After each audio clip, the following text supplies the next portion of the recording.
बहुत सारी और डायबिटीज को मोडी बोलते हैं, MODY 1.5 डायबिटीज बोलते हैं, वेरी डायबिटीज, लेकिन वो रेयर होती है। 90% केसेस में टाइप 2 डायबिटीज मिलती है, टाइप 1 भी बहुत ही कम मिलती है। मोस्टली इंडिया में टाइप 2 डायबिटीज मिलती है। साइन एंड सिम्टम कैसे जानेंगे कि हमको डायबिटीज है? पहली बात तो मैं अपने क्लिनिकल एक्सपीरियंस से कह रहा हूँ कि जरूरी नहीं है कि इनमें से कोई भी साइन आपको मिल जाए। एक बार मेरे पास एक पेशेंट आके कहता है, डॉक्टर साहब मेरा कभी मन करता है कि जो सामने दिखे उसको थप्पड़ मारो। ये क्या मतलब है? बोला सर ऐसे प्रॉब्लम, साइकेट्रिक प्रॉब्लम लग रही है। तो मेरे पेशेंट जो भी आता है मैं शुगर टेस्ट जरूर करता हूँ, चाहे वो बुखार का हो चाहे कुछ कैसा भी। तो मैंने जब इसका शुगर टेस्ट किया तो 308, ही वाज डायबिटिक। तो जब आपकी बॉडी को, आपके सेल को मिल ही नहीं रहा कुछ, जो भी कुछ खा रहे हैं वो यूरिन से निकल जाता है, तो आपको इरिटेशन होगी। जब इरिटेशन होगी सिम्टम क्या आएगा? वो वैरी करेगा पर्सन टू पर्सन। पर्सन अगर इरिटेटिंग है, डिप्रेस्ड है, तो उसको कुछ अजीब सा करने का मन करेगा। तो सिम्टम इसके कोई भी नहीं है, बहुत सिम्टम होते हैं जो वैरी करते हैं पर्सन टू पर्सन। लेकिन जो क्लासिकल सिम्टम डायबिटीज के पाए जाते हैं, हम वो डिस्कस करेंगे कि क्यों मिलते हैं, कैसे मिलते हैं और कब तक मिलते हैं। तो number 1 is polyuria, frequent urination, बार बार टॉयलेट जाना। अब आप कहेंगे कुछ लोग 10 बार जाते हैं, कुछ लोग 15 बार जाते हैं, कुछ लोग खाली बैठे रहते टाइम पास करने के लिए टॉयलेट चले जाते हैं, कुछ लोग पानी पीते रहते हैं, 4 बार पी लिया और जाहिर सी बात है वो बार बार टॉयलेट जाएंगे। साइकोलॉजिकल पॉलिटिक्स भी होती है। तो आप कैसे कहेंगे कि भाई इतनी बार टॉयलेट जाएंगे डायबिटीज हो जाएगा? तो ऐसा कुछ भी नहीं है कि इतनी बार जाएंगे डायबिटीज हो जाएगा, 8 बार जाएंगे, 10 बार जाएंगे, 20 बार जाएंगे। ये पर्सन टू पर्सन वेरी करता है। लेकिन जो एक चीज कैरेक्टरिस्टिक है वो है, आप पेशेंट से पूछेंगे रात में सोते समय कितनी बार उठ करके आप टॉयलेट जाते हैं, तो रात में कोई पानी जबरदस्ती नहीं पिएगा। तो it is nocturnal polyuria which is more important. अगर रात में नींद खुलती है और आप बार बार जा करके टॉयलेट जा रहे हैं, तब डायबिटीज होने के चांसेस ज्यादा है। It is more of characteristic nocturnal. तो आपको ये देखना है आपके घर में कि कौन ऐसा रात में बार बार जा रहा है। और भी वजह है पॉलीयूरिया की, जैसे प्रोस्टेट हो गया, वो अलग मैटर है। लेकिन डायबिटीज के केसेस में नॉक्टर्नल पॉलीयूरिया बहुत होता है। Frequent urination, polyuria, nocturnal polyuria is the first symptom of diabetes. अच्छा क्यों मिलता है? आप बताएंगे इस कंसेप्ट से जो अब तक बताया कि क्यों पॉलीयूरिया हो रही है, क्यों बार बार उसको टॉयलेट जाना पड़ रहा है। हमने बताया कि जो कुछ भी हम खा रहे हैं, that sugar is revolving in your blood, it is not going inside the cell, it has to be excreted. जो भी आप खाना खा रहे हैं वो अल्टीमेटली ग्लूकोज में टूट जाता है।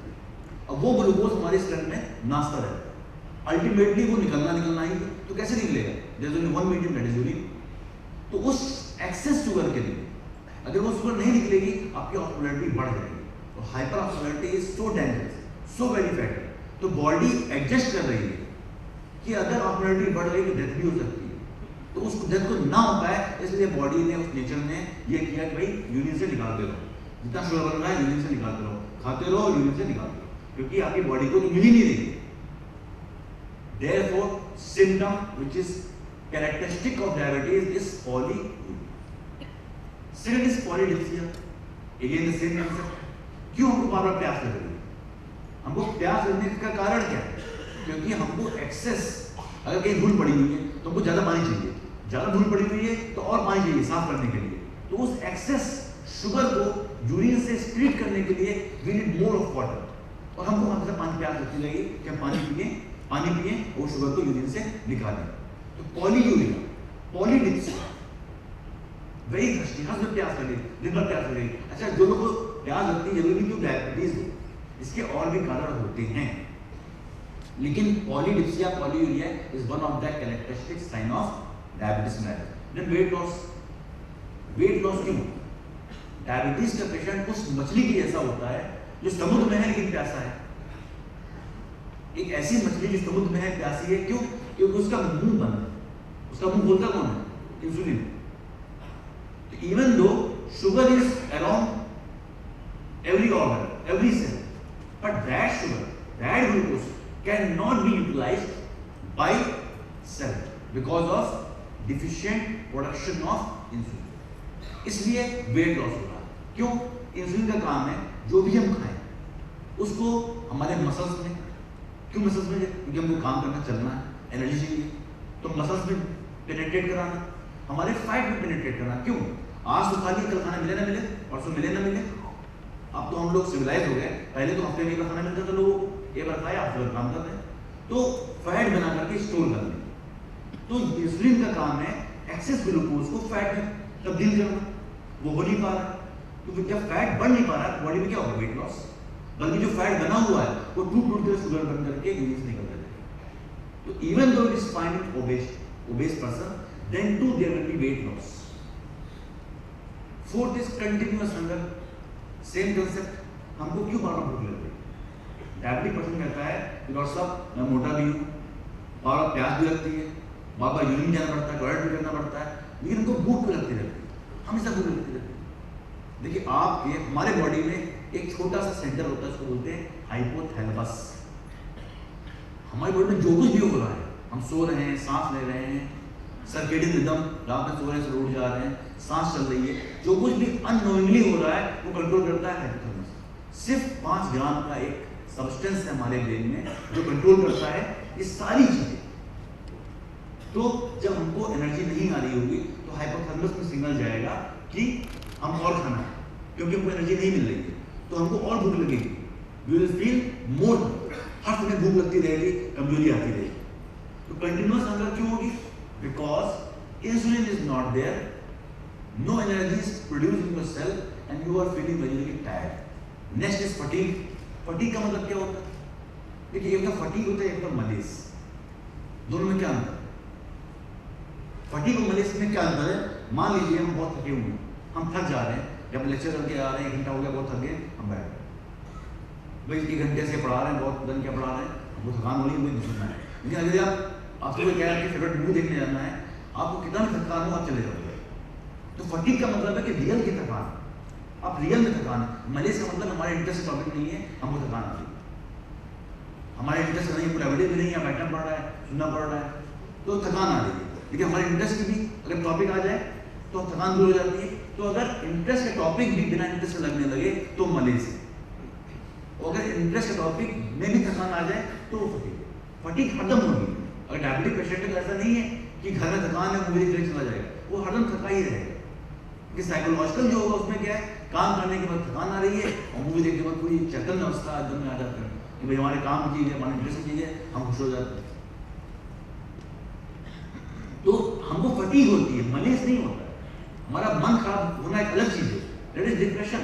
We are feeling tired every time, चाहे हम लेक्चर देख रहे हैं, चाहे मूवी देख रहे हैं, चाहे हम गाना सुन रहे हैं, हमको कुछ भी करने का मन नहीं करेगा, हमारी बॉडी में एनर्जी ही नहीं है, नो मोटिविटी इज प्रोड्यूस्ड। तो डायबिटिक पेशेंट हम थका परेशान सा, किसी काम में मन नहीं लग रहा है, खाना भी अच्छे से खा रहे हैं, पानी भी पी रहे हैं, अच्छे से रह रहे हैं, सैलरी भी अच्छी है, सब कुछ अच्छा है, तो उस पैसे का क्या मतलब जब मुझे थकान नहीं रहे? This is called as fatigue and it is prevalent in diabetes. Dry skin, skin हमारी ड्राई क्यों हो जाएगी? हम जानते हैं स्किन हमारी सबसे लीस्ट इंपॉर्टेंट ऑर्गन है as far as water is concern. जब हम पानी पीते हैं किडनी में जाएगा, हार्ट में जाएगा, हर जगह जाएगा एक्सेप्ट स्किन। लास्ट में जो पानी बचता है वो कहाँ जाएगा? स्किन। इसलिए डॉक्टर्स कहते हैं नहीं, आपको अगर ग्लोइंग स्किन चाहिए पानी पीजिए। क्यों? जब एक्सेस वाटर होगा वो आपकी स्किन में जाएगा and you will get beautiful skin. इसीलिए जिनको स्किन अच्छी चाहिए होती है पानी पीते रहते हैं। तो इसमें ड्राई स्किन क्यों होगी? Because all of your water is being used by the glucose to be excreted. तो इसमें पहला काम क्या हो गया है? जो भी हम खाना खा रहे हैं, जो भी हम मीठा खा रहे हैं, वो सारा को यूरिन से निकालना है। All water has been used, so there will be no water spare for your skin and there will be dry skin. आपकी त्वचा सूखी रूखी रहने लगेगी क्योंकि सारा का सारा पानी आपका ग्लूकोज को एक्सक्रीट करने के काम आने लगेगा। देन फ्रीक्वेंट इन्फेक्शन, बार इन्फेक्शन, बल्कि ये पहला प्रेजेंटेशन होता है। अक्सर पेशेंट आता है, डॉक्टर साहब मुझे यूटीआई है, मेरे यूरिन में इन्फेक्शन रहता है, हरदम इन्फेक्शन हो जाता है, तो आप मुझे शुगर टेस्ट कराओ, शुगर टेस्ट कराओ, शुगर नहीं होगा।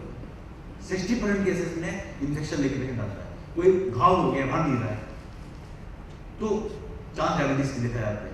Frequent infection, delayed mood healing क्यों होता है?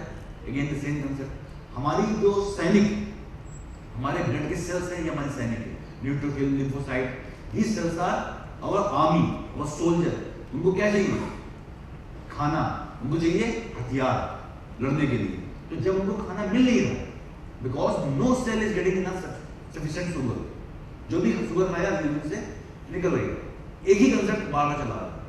अगर आपको ये पता चल गया कि इंसुलिन का काम क्या है, सारे सिम्टम आपको समझ में आ जाएंगे ये क्यों आ रहे हैं। तो जब हमारे न्यूट्रोफिल, जब हमारे सैनिकों को राशन पानी नहीं मिलेगा तो वह क्या काम कर पाएंगे?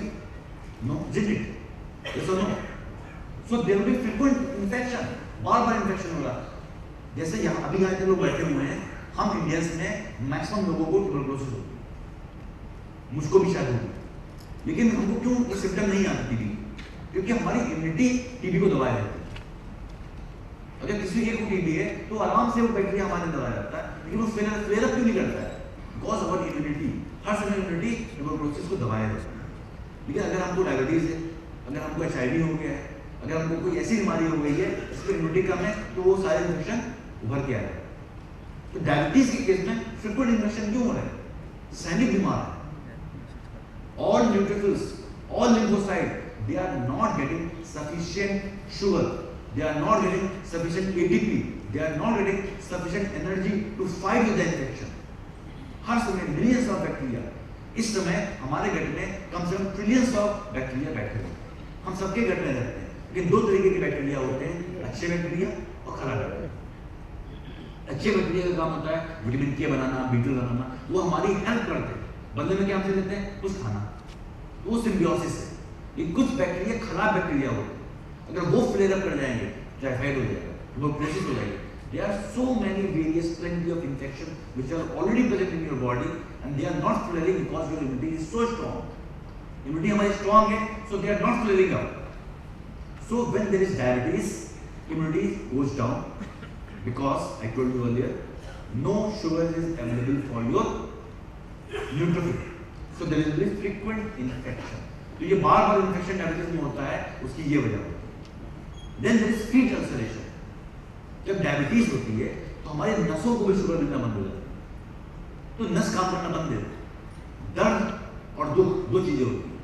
जो दर्द होता है वो अच्छा है, जो दुख होता है वो हमारा साइकोलॉजिकल होता है। जैसे कि हम गिर जाए, मान लो चोट लगे, हमको घाव लगे, तो ये है दर्द, और किसी ने पब्लिकली हमको थप्पड़ मार दिया तो ये दर्द के साथ में क्या है? दुख। तो दुख इज मोर ऑफ साइकोलॉजिकल, कि दर्द आपके बॉडी के लिए बहुत जरूरी है। आप नंगे पैर चल रहे हैं, पैर में कांटा लग गया, पता चला आपने पैर हटा लिया, सामने से बॉल आ रही, आप हट गए, या दर्द हुआ, हमने तुरंत मेडिकेशन ले लिया। तो दर्द बॉडी के लिए, सर्वाइवल के लिए बहुत जरूरी है। इसके लिए पूरी बॉडी में हमारे तंत्र का जाल बिछा हुआ है, कहीं पे चोट लगी हमको पता चल गया। तो जब हमारे उन नसों में, उन नर्व्स में शुगर नहीं मिलेगी तो क्या होगा? क्या हमको दर्द महसूस हो पाएगा? नहीं। तो दर्द महसूस नहीं हो पाएगा तो आप पलट के देखोगे भी पैर में घाव लगा हुआ है, कोई नहीं देखेगा। जब हमको पता ही नहीं चल पा रहा है, इवन अगर जूते के नीचे कील भी आ गई और कील में छेद करके पैर में भी घुल गई, हमको दर्द महसूस नहीं हो रहा, तो वो घाव नासूर बन जाएगा। अभी मैं CMC वेलोर गया था डायबिटिक फुट की ट्रेनिंग में, तो वहाँ पर कितने लोगों को पैर काटे जा रहे थे because of complication of diabetes. Diabetic foot is the most deadly complication, most deadly. पैर को काटना पड़ता है और इसका कोई और उपाय नहीं। And the beauty is that it is 100% preventable, 100% preventable. अगर आपके अंदर अवेयरनेस है डायबिटीज को लेकर के, क्योंकि इंडिया में ऑलमोस्ट हर घर में डायबिटीज अवेयरनेस है कि हमको ना हो जाए, और हम अवेयर हैं, इट इज 100% प्रिवेंटेबल, किसी को डायबिटिक फुट ना हो। But problem is that there is very very least awareness in diabetes. India में ऑलमोस्ट हर घर में डायबिटीज है, लेकिन किसी को नहीं पता चीनी होती क्या है, ये मधुमेह होता क्या है। बस चीनी बढ़ गई और सब एक दवा दे दो कि हम बस शुगर कंट्रोल है। शुगर कंट्रोल रहना एक खाली एक छोटा सा एस्पेक्ट है, और कितनी प्रॉब्लम्स हो रही हैं आप ये देखते हैं। उसके लिए और वजह रखनी पड़ती है, भैया आपकी न्यूरो को कंट्रोल रखेगा, ये किडनी खराब होने से बचाएगा। इसलिए डायबिटीज एक ऐसी बीमारी है जो पूरे बॉडी को दीमक की तरह खा जाए। लेकिन सबसे अच्छी बात क्या, इसका इलाज जुकाम और खांसी से भी आसान है।